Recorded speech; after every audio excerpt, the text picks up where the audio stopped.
Ne laisse pas ton cœur bien-aimé être troublé. Dans le livre de Jean, chapitre 14, verset 1, Jésus-Christ dit à ses disciples que votre cœur ne se trouble point.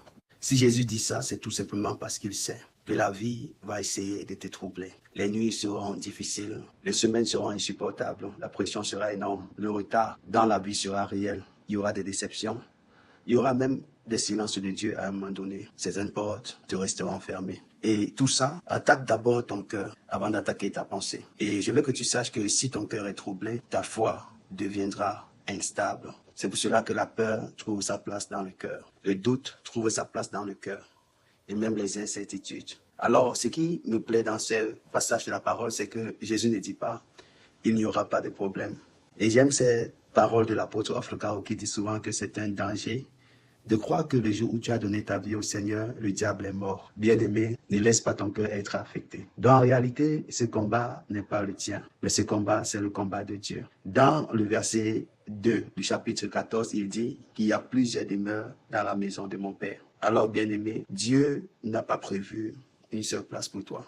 Il veut que tu saches qu'il a préparé une dimension spécifique pour ta vie. Il dit, il y a une place. Comme s'il disait qu'il y a une place pour tes projets. Une place pour ta destinée, une place pour ton mariage, une place pour ton appel, pour ton ministère et même pour ta restauration. Bien-aimé dans le Seigneur, je veux que tu saches que si ça ne marche pas aujourd'hui, ce n'est pas parce que ça n'existe pas. Non. Je veux que tu saches que tu n'y es pas encore arrivé, mais c'est déjà préparé pour toi, avant même la fondation du monde.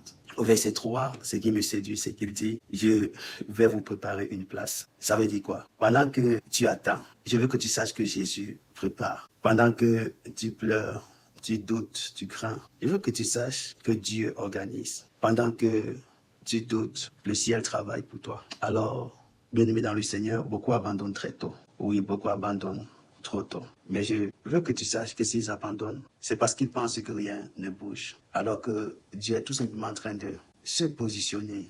Il est en train de poser des fondations, des briques invisibles pour la construction. Et ces briques-là, personne ne voit. Dans le verset 4 et 5, il dit, vous savez où je vais. Et par la suite, il dit, et vous savez le chemin. Bien-aimé dans le Seigneur, ce qui me séduit, c'est la curiosité de Thomas. Thomas répond, Seigneur, nous ne savons pas. Et j'ai l'impression que c'est là le problème dans la vie de plusieurs chrétiens. Oui, Dieu qui t'a appelé à le servir, oui, il connaît le chemin, mais toi, tu es confus. Dieu a déjà tracé la route, mais toi, tu regardes avec les yeux naturels. Et je souhaite que ce matin, tu m'écoutes attentivement, bien-aimé. Je veux que tu saches que tu n'as pas besoin de tout comprendre. Tu as juste besoin de faire confiance. Fais confiance à Dieu et fais confiance à son processus. Si la Bible dit qu'il avait immolé l'agneau avant la fondation du monde, ce n'est pas ton histoire qui n'a pas été écrite avant la fondation du monde. Ton histoire a été écrite et de la plus belle des manières. Je veux que tu saches que tu as juste besoin de faire confiance parce que le chemin que Dieu a tracé pour toi, ce n'est pas une direction. Ce chemin, c'est une personne et c'est la personne de Jésus. Alors, je viens prier pour toi afin que toute confusion disparaisse de ta pensée, que toute inquiétude quitte ton cœur, que toute peur de l'avenir soit brisée dans la puissance du nom de Jésus-Christ de Nazareth.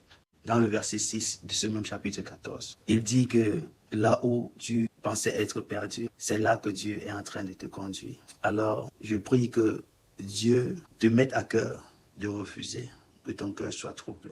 Même si tu ne vois pas encore, je veux que tu crois de tout ton cœur que Dieu est en train de préparer pour toi une place. Et si ce message te parle, ce n'est pas un hasard. C'est que Dieu est déjà en train de t'aligner avec ta place. Et je prie que tout ce qui avait échappé, la trajectoire de ta destinée, soit réaligné dans la puissance du nom de Jésus-Christ de Nazareth.